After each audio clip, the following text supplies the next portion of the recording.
peach and fashion model tall, with the looks to match, stood up from the cloth-covered chair placed by the door. Although she tried mightily to avoid the inevitable, it was utterly impossible.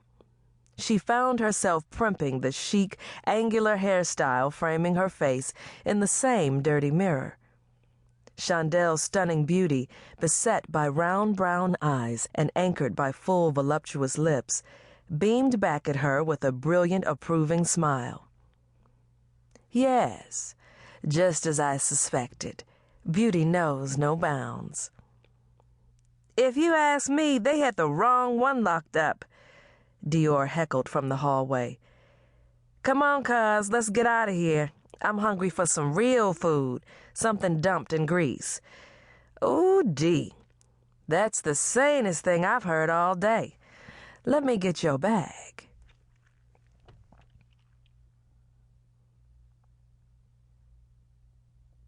Chapter 1, Exodus. The brisk fall Dallas air brushed against Chandelle's cheeks. It's too cold to be early October, she shrieked. The mink jacket she slid out of a slick plastic covering from the trunk of her car, the one she'd sufficiently convinced herself that she couldn't live without, hugged her shoulders as they approached the front doors of the Alley Catton restaurant parking lot. Dior caught the hint. She peered over the hood of the car at the dark brown collection of expensive pelt and escalating debt. Chandelle sashayed casually in the ridiculously overpriced fur as if the hefty bill, including a truckload of finance charges, wouldn't be arriving in her mailbox within the week. Look at what the cat drug in, Dior howled. That's a nice coat. She stepped around the front of Chandelle's 2-year-old Volvo to run her fingers along the velvety sleeves. Soft as cotton, too. Who boosted it for you? Highly offended, Chandelle was outdone. Boosted? Don't get the way I do business mixed up with how you handle yours. I don't get my hands dirty like that anymore, and if I did, I wouldn't appreciate you putting it out there like that. After Dior smacked her lips, she turned her nose up at Chandelle's refusal to pay the drastically discounted prices for stolen goods like she'd done in the past. I was just saying, I know Marvin didn't let you run up his credit cards with no department store mink. Even I'm smarter than that. Chandelle flipped the collar over her ears and huffed. Shows how little you do know. Marvin didn't let me because he doesn't know about it yet, she thought. Let me deal with my husband. He doesn't tell me what I can buy with my own money, she contended in an irritated tone.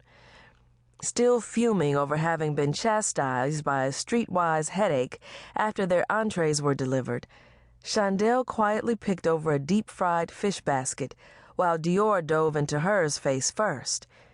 Instead of listening to her cousin recount the events that landed her inside of the county-funded facility for observation, she was having second thoughts of treating herself to the exotic jacket now saturated with oily catfish odors. It was all right. Dior explained only what she was willing to share. There were always incriminating details she'd purposely leave out. And despite how often Dior managed to get herself caught up in a web, it was never, under any circumstances, her fault. See, what had happened was that trick of a store manager couldn't hold off long enough to see things from my standpoint. It would have been cool if he had just listened to me and then let me bounce. Besides, it was a victimless crime anyhow. After being poked and pinched in that loony bin they put me in, I'm the victim. With a half-eaten hush puppy in one hand, Dior used the other to illustrate how she'd been wronged yet again by the system, although she was caught dead to rights shoplifting in the department store restroom. 14 sets of lingerie items in assorted sizes were stuffed inside her jogging suit when an employee began pounding on the door. Dior's eyes had bugged out as the realization of serving jail time popped into her head. That was a fate worse.